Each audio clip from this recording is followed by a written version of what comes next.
Assalamualaikum warahmatullahi wabarakatuh. Pada video kali ini, saya akan menjelaskan mengenai asam nukleat, yang mana ini merupakan tugas dari mata kuliah biokimia yang diberikan oleh dosen kami, Pak Maulana Zulkarnain Imam Syah Islam and Biomed. Tanpa berlama-lama, kita langsung mulai saja ya. Jadi, sebelum itu kita harus tahu apa sih pengertian dari asam nukleat. Jadi, asam nukleat adalah polinukleotida, yaitu polimer yang terdiri dari banyak unit nukleotida. Jadi, nukleotida ini merupakan penyusun dari asam nukleat. Nah, selanjutnya, apa sih itu nukleotida? Nukleotida adalah molekul organik yang tersusun dari gula pentosa, basa nitrogen, dan gugus fosfat. Jadi penyusun nukleotida itu ada 3 ya. Yang pertama ada gula pentosa, yang kedua ada basa nitrogen, dan yang ketiga ada gugus fosfat. Baik, saya akan membahas satu persatu penyusun dari nukleotida. Penyusun yang pertama, atau struktur yang pertama yaitu gula pentosa. Nah, gula pentosa ini terdiri dari 2 jenis. Yang pertama ada deoksiribosa dan yang kedua ada ribosa. Seperti yang kita lihat pada gambar, deoksiribosa itu pada atom karbon yang kedua, dia itu kehilangan satu atom O-nya. Nah, adapun untuk ribosa, pada atom karbon keduanya, dia tetap mengikat gugus hidroksil, jadi atom O-nya itu tidak hilang. Dan untuk deoksiribosa ini merupakan penyusun nukleotida pada molekul DNA. Adapun untuk ribosa, dia penyusun nukleotida pada molekul RNA. Selanjutnya penyusun yang kedua, yaitu basa nitrogen. Basa nitrogen juga terdiri dari 2 jenis. Yang pertama ada purin, yang kedua ada pirimidin. Nah, seperti yang kita lihat pada gambar, purin itu dia memiliki satu cincin segi 6 ditambah dengan satu cincin segi 5. Nah, adapun untuk pirimidin, dia hanya memiliki satu cincin segi 6. Dan purin itu dia terbagi lagi menjadi 2, yaitu ada adenin dan guanin, sedangkan pirimidin dia terbagi menjadi 3, yaitu ada timin, sitosin, dan urasil. Nah, untuk timin ini kita hanya dapat menemukannya di DNA. Nah, adapun untuk RNA itu ada urasil. Selanjutnya kita ke penyusun yang ketiga, atau struktur yang terakhir dari nukleotida. Struktur yang terakhir yaitu gugus fosfat. Gugus fosfat itu terdiri dari 3 juga, ada monofosfat, difosfat, dan trifosfat. Jadi jika dia memiliki satu atom P atau satu gugus fosfat, itu disebut dengan monofosfat. Jika dia memiliki 2 atom P atau 2 gugus fosfat, maka dia disebut dengan difosfat. Jika dia memiliki 3 atom P atau 3 gugus fosfat, maka dia disebut dengan trifosfat. Jadi itulah tadi 3 penyusun dari nukleotida ya. Pertama tadi ada gula pentosa, yang kedua ada basa nitrogen, dan yang ketiga ada gugus fosfat. Nah, selanjutnya kita ke tata nama nukleotida. Jadi pada tata nama nukleotida itu ada nukleosida dan ada nukleotida. Nah, nukleosida ini dia hanya untuk yang komponennya itu hanya gula pentosa dan basa nitrogen. Adapun kalau nukleotida dia komponennya komplit. Ada gula pentosa, ada basa nitrogen, dan ada gugus fosfatnya juga. Nah, untuk penamaan nukleotida sesuai yang tertera pada tabel, contoh penamaannya misal untuk basa nitrogen purin. Contohnya di situ ada adenin. Jadi untuk penamaan adenin pada gula pentosa ribosa, di penamaan adenin untuk nukleosidanya itu adenosin, dan untuk nukleotidanya itu nukleotida ada penambahan gugus fosfatnya, berarti penamaannya adenilat. Adapun untuk gula pentosa deoksiribosa, maka nukleosidnya itu diubah menjadi deoksiadenosin, dan adapun untuk nukleotidanya diubah menjadi deoksiadenilat. Seperti itulah contoh penamaan untuk nukleotida. Selanjutnya, jumlah gugus fosfat pada nukleotida. Jadi kan tadi sebelumnya saya sudah sebutkan gugus fosfat itu ada tiga, ada monofosfat, difosfat, dan trifosfat. Adapun contoh penamaannya, misal saya ambil gula pentosa adenin. Jadi penamaannya untuk gugus fosfat itu, untuk monofosfatnya penamaannya adenosin monofosfat, disingkat menjadi AMP. Untuk difosfat, adenosin difosfat disingkat menjadi ADP, dan untuk trifosfat, adenosin trifosfat disingkat menjadi ATP. Kemudian perhatikan gambar bagian kiri, sebelah kiri bagian bawah. Tadi kan saya sudah jelaskan itu adenin itu AMP, ADP, dan ATP. Jadi kata awal, kata pertamanya itu diganti sesuai dengan basa nitrogen, sesuai dengan basa nitrogennya. Misal contoh yang kedua, saya mengambil basa nitrogen guanin. Jadi untuk penamaan monofosfatnya itu A-nya diubah menjadi G. Jadi penamaan monofosfatnya itu GMP, difosfatnya GDP, trifosfatnya GTP. Begitupun dengan basa nitrogen yang lain. Selanjutnya perhatikan gambar sebelah kanan, gambar sebelah kanan.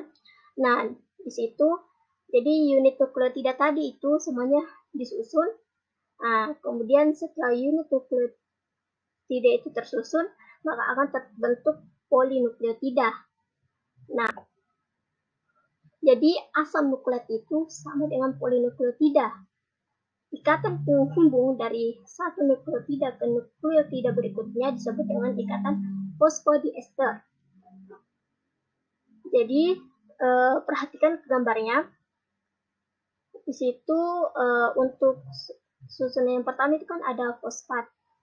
Kemudian ada ikatan itu adenin. Nah, adenin ke timin itu dihubungkan dengan ikatan fosfodiester. Fosfodiester itu yang gambar ungu, ikatan fosfodiester. Mengapa disebut dengan ikatan fosfodiester? Karena dia itu memiliki satu atom P dan dua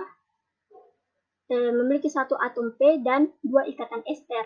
Jadi itu makanya disebut dengan ikatan fosfodiester. Nah, untuk asam nukleat, adapun contoh untuk asam nukleat itu ada dua. Yang pertama ada DNA, dan yang kedua ada RNA. Baik, saya akan jelaskan satu persatu contoh dari asam nukleat. Contoh yang pertama itu DNA. DNA merupakan molekul double helix. Itu tersusun dari dua rantai polinukleotida yang saling berikatan sehingga membentuk struktur double helix. Nah, di tengah-tengahnya itu terdapat basa purin dan pirimidin yang terikat kepada gula deoksiribosa. Kemudian basa purin dan pirimidin itu dapat berputar. Kedua rantai DNA yang saling berhadapan itu disebut dengan antiparalel. Adapun struktur DNA, Watson dan Crick itu struktur DNA itu memiliki dua cekungan, cekungan besar dan cekungan kecil. Adapun itu cekungan besarnya itu ukurannya 3,40 nanometer, dan untuk cekungan kecilnya itu 0,34 nanometer. Ikatan hidrogen antar basa nitrogen. Basa nitrogen dari nukleotida itu saling berpasangan, dan basa nitrogen dari rantai komplemennya. Jadi basa adenin itu akan selalu berpasangan dengan timin, basa guanin itu akan selalu berpasangan dengan sitosin. Adapun untuk RNA kan timin tidak ada di RNA, jadi timin itu diganti menjadi urasil. Jadi untuk adenin itu dia akan selalu berpasangan dengan urasil. Pasangan basa nitrogen ini dihubungkan dengan ikatan hidrogen. Seperti yang kita lihat pada gambar, Nah, untuk adenin dengan timin itu dia dihubungkan dengan 2 ikatan hidrogen. Adapun untuk guanin dan sitosin, dia itu dihubungkan oleh 3 ikatan hidrogen. Sedangkan pada adenin dan urasil itu dia tidak membentuk ikatan, kecuali dia membentuk struktur sekunder, maka dia bisa menghasilkan 2 ikatan hidrogen. Kemudian untuk adenin timin dan guanin dengan guanin sitosin, yang lebih kuat itu ikatan guanin dan sitosin karena dia dihubungkan dengan 3 ikatan hidrogen. Sedangkan untuk adenin dan timin dia hanya dihubungkan dengan 2 ikatan hidrogen. Selanjutnya, contoh asam nukleat yang kedua, yaitu ada RNA. RNA merupakan molekul single helix, yaitu tersusun dari 1 buah rantai polinukleotida. Adapun basa penyusunnya itu hanya berupa adenin, guanin, sitosin, dan urasil. Nah, pada RNA ini dia memiliki 3 jenis molekul. Yang pertama itu ada messenger RNA atau mRNA, yang kedua ada transfer RNA atau tRNA, dan yang ketiga ada rRNA atau ribosomal RNA.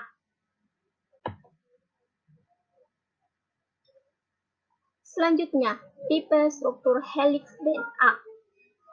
Jadi, helix DNA itu memiliki 3 tipe struktur. Tipe struktur yang pertama yaitu ada ADNA. Nah, ADNA ini strukturnya dia itu rapi. Dan yang kedua ada BDNA. Dia itu strukturnya dari atas. Nah, tipe struktur yang ketiga yaitu ZDNA. Dia tipe strukturnya itu zigzag.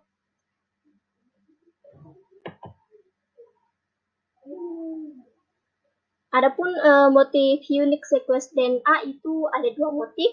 Yang pertama ada motif palindrom, yang kedua ada motif mirror repeat. Nah, motif palindrom ini dia pembacaannya itu sama. Pembacaannya itu sama antara kanan pembacaan yang kanan itu sama, pembacaannya yang di kiri juga sama. Contohnya itu TT, pembacaannya yang di kiri itu TTAGCAC, di kanan juga TTAGCAC. Adapun motif yang kedua itu mirror repeat, jadi dia itu pembacaannya dia itu berulang sesuai yang tertera pada gambar.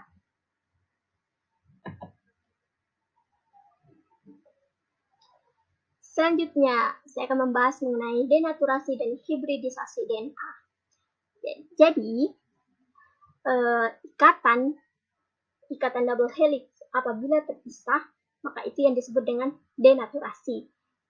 Kemudian jika tersambung kembali, maka disebut dengan double helix. Jika tersambung kembali menjadi double helix, maka itu disebut dengan hibridisasi.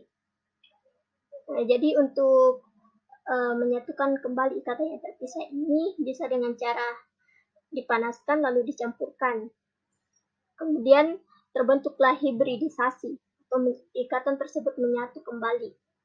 Jadi apabila dia ikatannya terpisah, maka disebut dengan denaturasi, dan apabila dia bersatu kembali atau 2 ikatan yang berbeda tadi bersatu kembali, maka disebut dengan hibridisasi. Selanjutnya, di mana sih asam nukleat itu berperan? Nah, DNA itu mengandung bagian-bagian yang menentukan pengaturan ekspresi gen atau promoter dan operator dan lain-lain. Nah, selanjutnya ribosomal RNA. Ini tadi merupakan ribosomal messenger transfer, ini merupakan komponen dari RNA. Jadi, ribosomal RNA merupakan komponen dari ribosom, mesin biologis pembuat protein. Adapun untuk messenger RNA merupakan bahan pembawa informasi genetik dari gen ribosom. Adapun untuk transfer RNA merupakan bahan yang menerjemahkan informasi dalam RNA menjadi urutan asam amino. Nah, RNA ini memiliki fungsi-fungsi yang lain, diantaranya itu fungsi-fungsi katalis. Dan untuk DNA dia itu mengandung gen, informasi yang mengatur sintesis protein dan RNA. Dan yang selanjutnya, kesimpulan asam nukleat berdasarkan penelitian Chargaff. Kesimpulan asam nukleat dari penelitian Chargaff, yang pertama itu asam nukleat merupakan bahan penentu sifat makhluk hidup. Dan yang kedua, asam nukleat diturunkan atau ditransfer dari induk ke keturunannya. Baik, sekian penjelasan mengenai asam nukleat dari saya. Semoga para penonton bisa memahami dan menerima penjelasan saya dengan baik. Dan apabila ada yang ingin ditanyakan, bisa bertanya di komentar. Sekian, wassalamualaikum warahmatullahi wabarakatuh. Bye.